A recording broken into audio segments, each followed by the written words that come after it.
Hey, and welcome to LSX for You and Just Chevy Trucks. I'm here with Stu today. We're going over a build that we did for Jacob and Peter Sorensen. They're on Instagram. What is this? LSX Square Body or Point Viking. Okay. What they basically did is they wanted us to put together an LSX 454 engine for them, right from GM, and basically do all the heavy lifting. This is an 11-to-1 engine that was put together, as you can see, as a long block. It has a very aggressive 648 lift cam, hydraulic. I believe it's either 8 or 9-to-1 rockers. The thing is supposed to come in at 627 horse, and we weren't disappointed. Some of the nice things, it's going in this beautiful square body K5. In fact, look at that Silverado grill on that. That looks like the, 89 to 91 vintage. Behind this engine to hold this kind of horsepower, we're going to use one of our very own local rebuilders, a Dr. Steve's 4L65ER, and the R stands for race. Again, tried and true, bread and butter. We haven't been let down by any of these components in the past.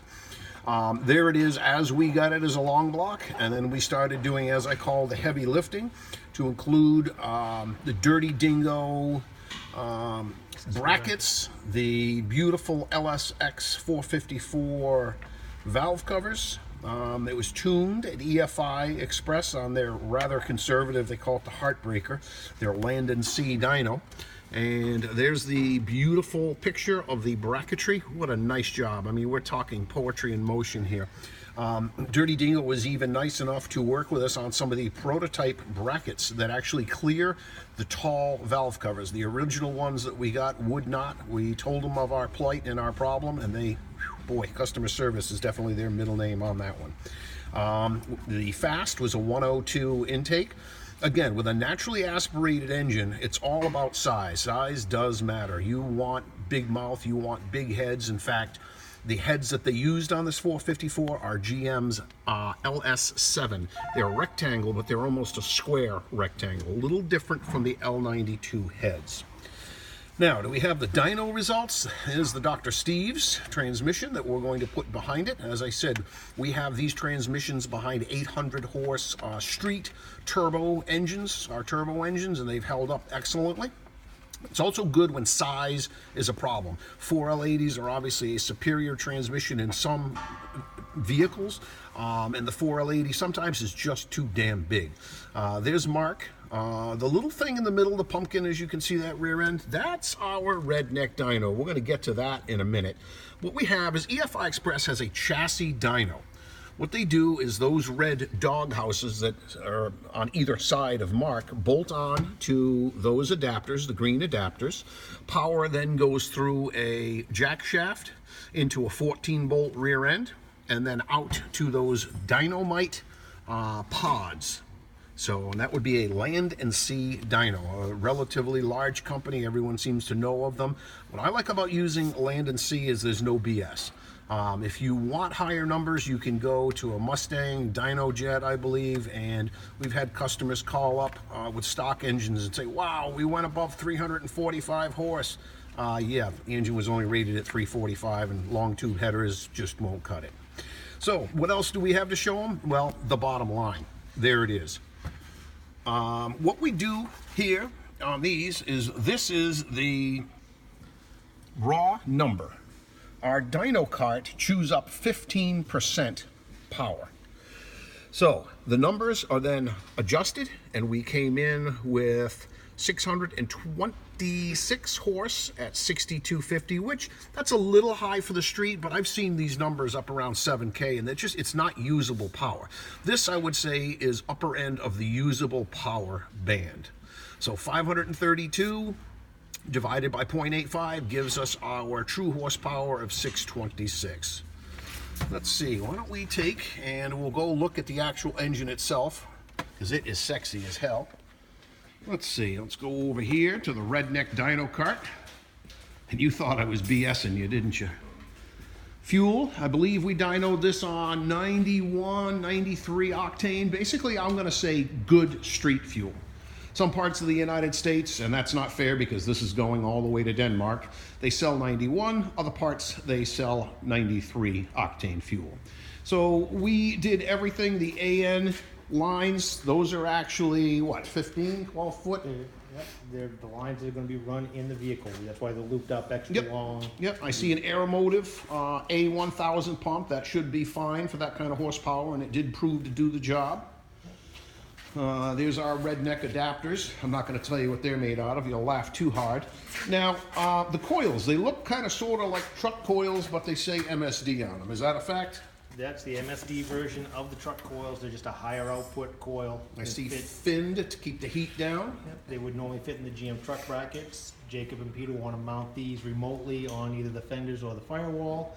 So we went with these aftermarket brackets so they condense the mount and they can put them wherever they want. Yep, very nice.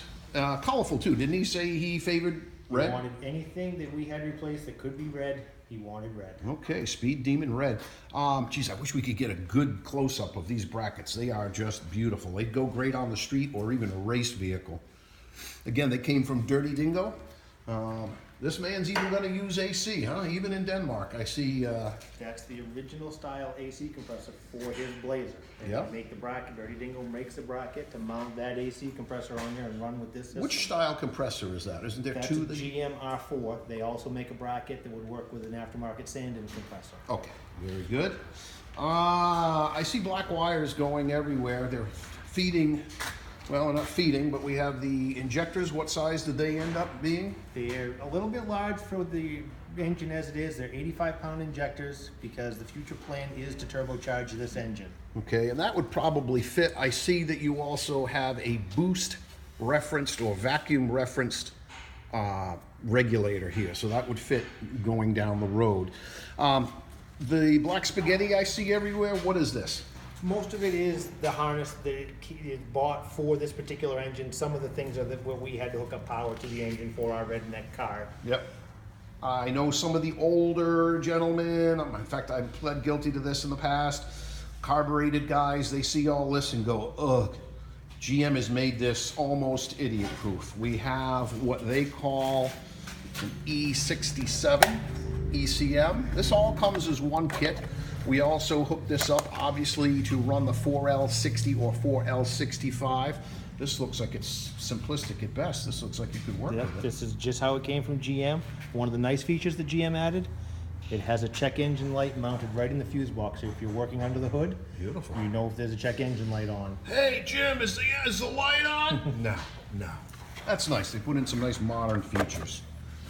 So what else do we need to know? I see you also went with an awesome starter. MSD starter in red. Of course. Everything's got to be red. Knock sensors down on the side of the block. The only thing we couldn't run of theirs in the dyno cart was their headers. They got some nice ceramic coated headers. They just, the way they fit, wouldn't fit in the dyno cart. Right. So this thing is definitely a street beast. Is there anything else we need to know about this that we haven't covered? I see you've gone all out, K&N. Chrome, beautiful.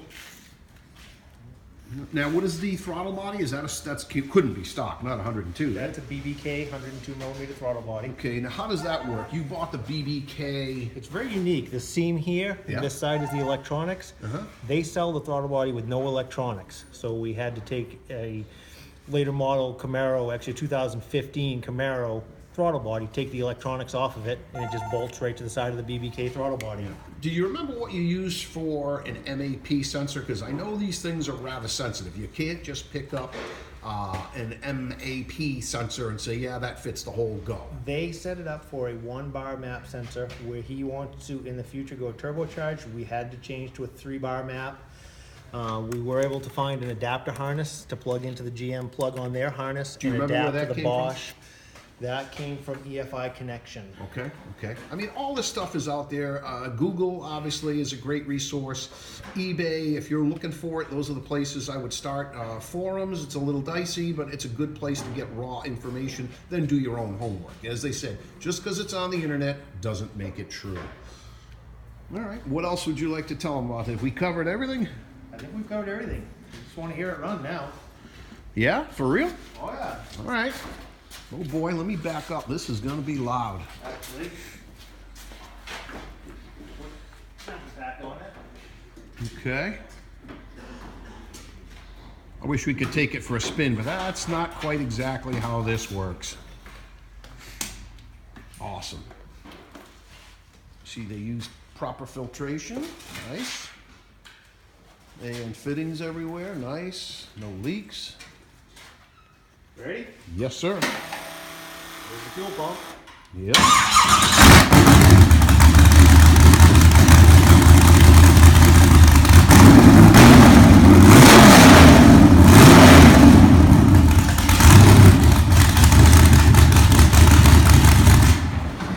Get a load of that idle. Wow, I just unplugged my ears when I saw you were going to shut it off. Wow, that is something. That is a street beast. I'll tell you, I get excited just listening to the idle on these engines. That is what you want to hear. Well, we hope that Jacob Sorensen is happy with his engine. We hope to be shipping it out soon. Do you have any estimated delivery dates on that, or when it's going to leave us? If all goes well, it will leave here Monday. It will arrive in Virginia on Wednesday, and will be air flighted out of Virginia on Thursday to go to Denmark.